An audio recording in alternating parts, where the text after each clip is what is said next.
I'm going to try and catch up a little bit of time. Susie doesn't know this, but Bill was actually offered to give his talk now ahead of his dinner. Bill's got a huge CV, but the most important thing is that he's been a fabulous supporter of the ISG and more recently the Immunisation Coalition. And Bill's going to talk about the role of the Respiratory Viral Diagnostic Laboratory. Thanks, Bill. Actually, I thought I misunderstood you, but I thought you said I was not going to give my talk. Thank you very much for your kind words, and thank you very much to the organisers for the meeting and the invitation to speak.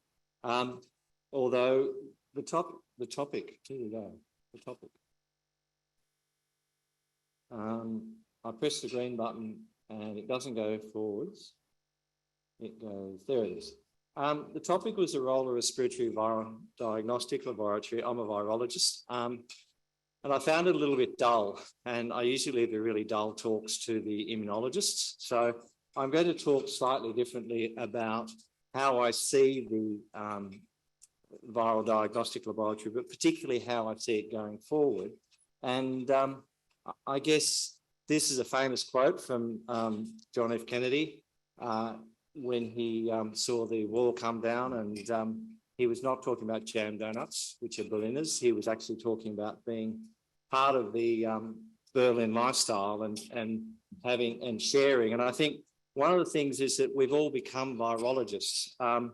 And here's Mike Patton, whom some of you may know, and who's recently left as Director of Vidral with the ex-head of Tourism Australia. And it's important to realise that I think virology used to be a small group of us, and we all had specific interests, and we often did PhDs in virology. But with COVID, things have changed. Everybody talks about viruses, everybody realises the importance, and particularly of respiratory virus. And I think that's one of the reasons I thought I'd talk more about the future rather than really about what's been done. And I think the other important thing, which without simplifying or talking down to, is that we do tests for respiratory viruses for a whole lot of other reasons apart from diagnosis. We do them for public health reasons. We do them sometimes to allay parents' fears. We do in children. We do them for a large number of reasons that actually are different to acute diagnosis.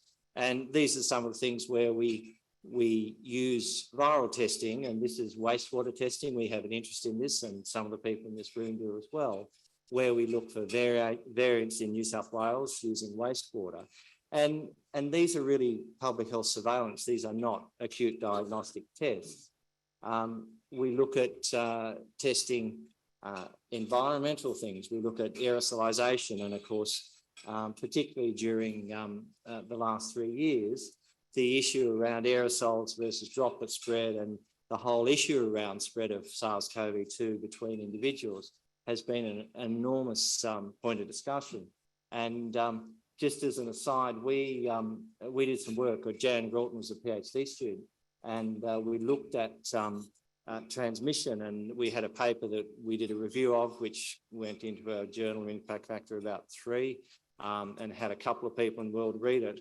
As of now, we've had several thousand citations because people all of a sudden became interested in something that they weren't interested in, which is aerosol transmission of respiratory viruses, as well as others. And these are some slides from one of our collaborators, Ewan Tovey, who's a respiratory physiologist, who'd worked for a long time on the difference between droplets and aerosols, which, you know, even the definitions were inadequate up till about a year or so ago, because this was not something we thought about in terms of respiratory viruses. And now, of course, we're very interested in this, and we now know that measuring breath samples is perfectly legitimate way of looking at aerosol transmission, and we can look at different size fractions, and we in fact can show SARS-CoV-2, but also a number of other viruses in exhaled breath and in aerosols.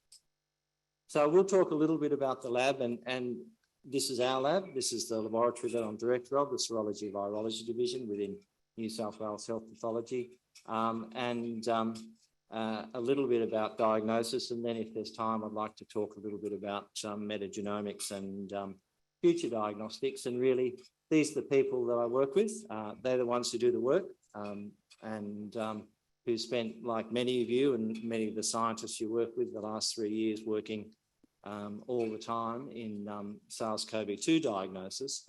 But of course, we've continued to also look at other respiratory viruses. And as we have moved, as we did probably about 15 years ago, to multiplex testing for respiratory viruses, we've also continued to do that over the last 3 years of pandemic. And the guys down the bottom are our research laboratory, and they're the one I'll talk a bit about some of their research. Why do you want to diagnose a respiratory illness? And it again, maybe sounding simplistic, but you recall 2 or 3 years ago, we were doing masses of PCR, we were working up pooling, we were doing multiplexing, we were using different platforms, we were looking at CT values and viral load, and we were discussing that. And all of a sudden, probably about October last year, it didn't matter anymore because we were all doing rapid antigen tests.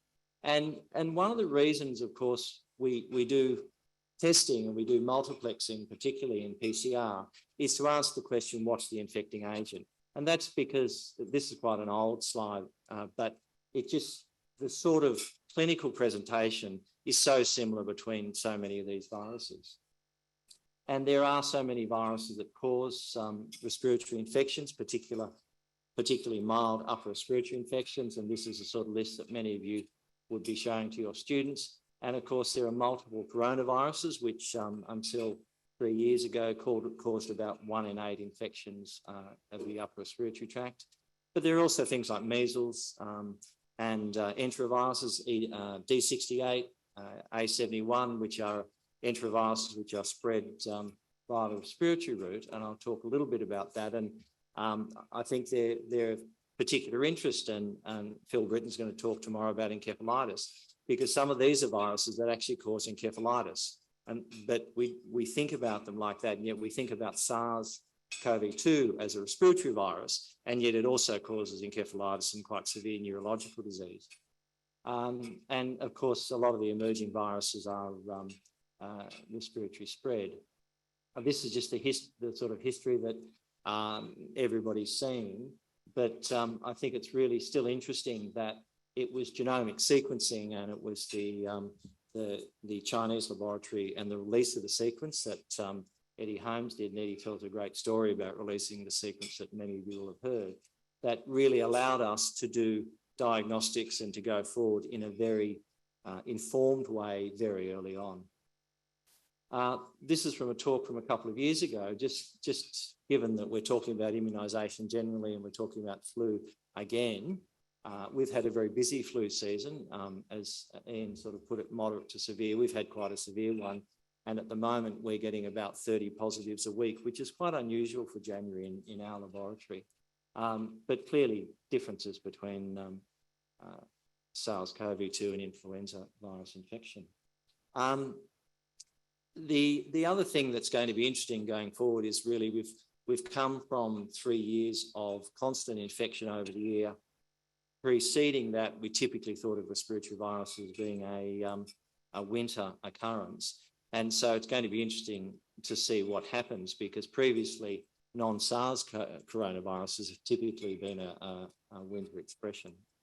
And so just to reflect, when we're thinking about respiratory viruses, we obviously have been thinking about SARS-CoV-2, we think about flu because they have vaccines available, they have antivirals available, they have monoclonal antibody therapies available.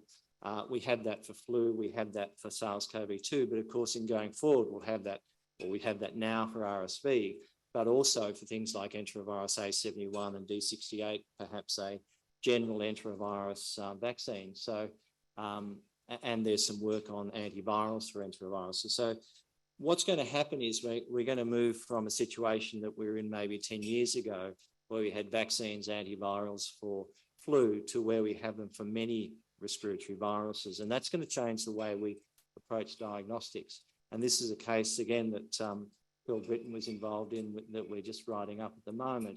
And this is a pigeon virus. This is a zoonotic virus that caused, almost certainly was respiratory spread, caused minor respiratory illness, but very severe encephalitis and death in a child. And this is actually this virus, which is a causative agent of Newcastle disease virus, in a brain biopsy from this child who sadly died from this infection. The other thing, of course, that's been a major plus of the last 3 years, if you've got to look at good things rather than just the terrible things that have happened in the pandemic, has been that our diagnostics has spread and multiplexing is now well established. It's very simple. And technically, the diagnosis of these sort of viruses in large numbers in a diagnostic laboratory have become very simple. Again, this is a lot of people's experience, but our laboratory went from small numbers to much large numbers. We had a lot of support from as did a lot of laboratories from governmental levels, particularly at state levels. We separated our staff into blue and white. They never crossed over. They worked during the day and during the evening, and they were separated by gowns so that they didn't physically come in contact because initially it was because we had no therapy, we had no vaccines, and then later, as vaccines and therapy became available, we still had a lot of absenteeism. This reduced that significantly by having a group that didn't mix with another group, so that if one individual became infected, you could actually go through a proper intervention to separate infected from uninfected. The other thing that happened is we got lots more machines. Is that a good thing or a bad thing? Somebody made a lot of money. It wasn't me, but it was a good thing in general in that we had some redundancy, although at the height when we were testing 7,000 or 8,000 specimens a day, which for our laboratory is large. For some laboratories, that's relatively small, particularly in the private sectors. But that meant that when one machine failed, and these things were running 24 hours a day, the mean time between failures was reduced because all electromechanical devices fail. These are all electromechanical devices, and at some time during the last 3 years, all of them had failed. It meant that we were able to continue and continue to do what we needed to do. And this is just to give you an example of our laboratory. And as I say, there were lots of laboratories around the country doing an enormous amount of really good work, but this is just our experience. And this is over a couple of years, and these are two areas that we provide some service for. We're particularly close to Bondi physically, but Northern Beaches is served by another laboratory that had referred the specimens elsewhere, including to us. And the point was that we just, exactly as you expected, you saw every time you got an outbreak, the amount of testing went up as well as the number of positives. And these are national data. The really interesting thing, of course, is that initially in 2020 and 2021, the amount of testing went up enormously, and then RAT tests became available. It became acceptable to have a rapid antigen test. It was acceptable to have, in our experience, about a 50% false negative rate. That was seen as politically acceptable because we had high vaccination rates, we had antivirals, and unsurprisingly, the amount of PCR testing went down. These are the sorts of assays we use. Like I say, everybody had their own style, and this was very much similar to what was being done in New South Wales, but also in a number of other laboratories. We relied very much on a CGene platform and rapid testing with a Cepheid platform. But again, there were several different platforms. And personally, I was a strong proponent of having multiple platforms because it meant that when one supplier couldn't supply, somebody else could. When one machine had problems with recognising a particular target, you could use a different set of primers. But of course, RAT tests became available and PCR testing became much less frequent. The other point that happened, of course, was there was rapid introduction of new technology, and particularly of whole genome sequencing. We had an ongoing interest in vertebrate virus capture sequencing. There was a program that Ian Lipkin had, which was called VerCap-seq, and we collaborated about 8 or 10 years ago with his laboratory with Thomas Breeze. And so what we've moved towards is really more analysis and more multiple virus detection now. And so in thinking about going forward, we have a research interest, as do a number of people in microbiomes and viromes, we now have technology that allows us to detect every known vertebrate virus using platforms like the Twist Biosciences, and Illumina have a commercial platform that's coming out. In this case, this was called VerCapSeq because at the time that it was a research platform, but in fact subsequently informed several other processes. But we went really from just categorising and characterising rather individual viruses to being able to characterise co-infections, to sequence multiple viruses at a time, and in fact, in going forward, to not needing to know the sequence of what you were looking at and using metagenomics, again, as a number of laboratories do, and taking an interest in metagenomics as a mechanism for targeting and sequencing unknown viruses, and that's the technology we used in diagnosing the Newcastle disease virus case. You want me to stop? Oh, okay, I got a minute to stop. Again, we, as others, are moving towards that, but there's also mechanisms for expressing peptides, doing exactly the same thing as you do with metagenomics with serology, and using FIPSeq, which is our preferred platform, and also collaborating with a guy called Joe DeRisi, who has a similar but solution-based platform. We're able now to look at the whole range of antibody at the same time as we look at the whole range of virus and genomics. So I've got to stop. So the only point I'll say is that really the utility of these things comes down initially to diagnosis and public health surveillance, or public health, informing public health responses. It comes down to individuals. But of course, now we're looking at therapies, and we're looking at things like resistance, and antivirals have been discussed, and there's a lot of work on molnupiravir resistance, basically showing that there are so many viruses that are resistant to molnupiravir, it's becoming a problem. And so I think that the sequencing data and the availability of that is going to allow us to do a whole lot of other things that we haven't been able to do, and the availability of metagenomics is going to inform a whole lot of pathogenesis studies.